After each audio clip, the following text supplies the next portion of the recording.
Biso na Kinshasa tosangani lelo tolobi te etika tobongisa koluka lisanga na biso elongo na gouverneur Gentili Ngobila Makaoye population ya Kinshasa jeunesse capitale basengi lelo po babongisa. Nasepeli mingi pour la initiative ya gouverneur de la ville Gentili Ngobila na initiative azui ya kozwa ba jeune kokombo la prince na sepeli makasi. Mais en plus pour na bato oyo babwaka ba salité na prince ba salité nyonso oyo eza bafufu ba salité nyonso eza propreté. Bopeto ebandaka na kati ya mutu ye moko. Kolinga teke esika oyo bazolongola salité yo zozongisa salité. Soki bakangi yo eza infraction okofuta mbongo ebele.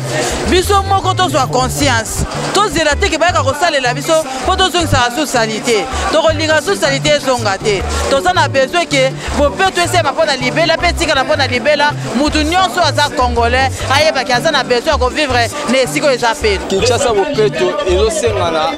mutu nyonso asintegre na kati ya alire oyo totikala nango ezala bien mpona kongo na biso ya lobi. Ndenge balobaka na Kikongo ke chef aza mungamba ye mpe lokola amitiaka na molongo na biso bamungamba atake aza mokonzi. Bandeko nanga bazali na commune ya Kitambwa bana ba poubelle na bakata bandako na bango basali bosoto na yatina kati ya poubelle na ye esika esengeli ya kengo bwaka ezali soki batia so na prince ezala epénaliser Kitambo Kinshasa bopeto ezali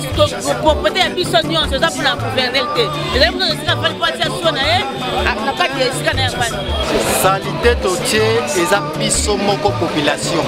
communauté oyo tovandi awa na magasin Kitambo moto totie salité wana yango biso na initiative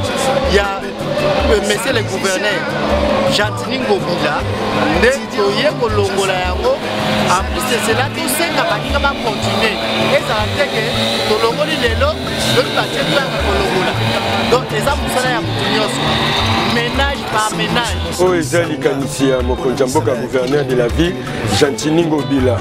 nde apesaki ndingisa na baimboka nyonso na babourgmestre ya bacommune nyonso kobenga baimboka oyo alingi kosala kini bopeto aya po kini bopeto eza ya bato nyonso salite oyo sepaka baautorité eza salite eza ya biso nyonso omela mai obwaki na nzela olie mwa nini obwaki na nzela donc eza ya biso nyonso yango moni likanisi ya mokonzi ya mboka ezalaki toya biso nyonso mpona kovide salite aux environs na biso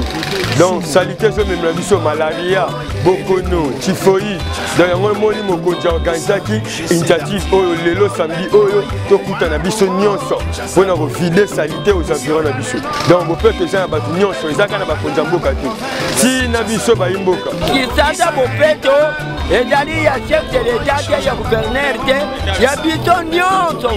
mutu na ndako no biso bakongolais nyonso to ifo tosala yango ndenge tozobatela malaria coronavirus ndenge mpe mutu na mutu abongisa mototo na esika na ye Ilifo biso mo population mpe tozwa initiative wana ya kozwa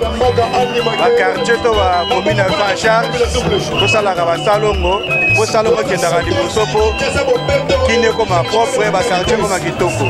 mais avec suivi ya gouverneur appui na ye présence ne boye esali un plus epeta lisusu bato makasi koleka lisusu merci yango na journal lelo tofélicite mokonzi na biso gouverneur ya biso Gentili Ngobila akontinue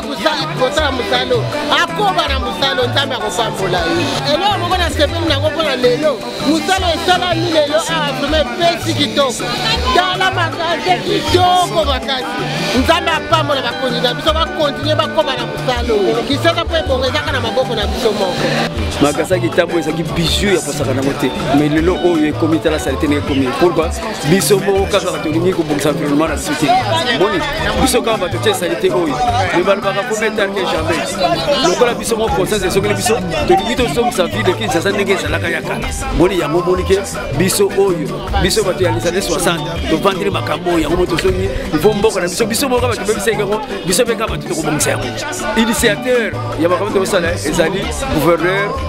Gentili Ngobila Mbaka en tout cas félicitations au gouverneur pa yosali ye mutapesi makalisi oyo yango na biso nyonso lokola likazeza malamu biso nyonso ali impliqué na eloko oyo bo ensemble totombola ville na biso Kinshasa bopeto eza likambo ya yo ya ngai ya biso nyonso mpona bopeto ya Kinshasa tosapproprier nango biso na Kinshasa tosangani lelo tolobi te etika tobongisa koluka lisanga na biso elongo na gouverneur Chantilingo Bila Makaoye. Population ya Kinshasa jeunesse capitale basengi lelo po babongisa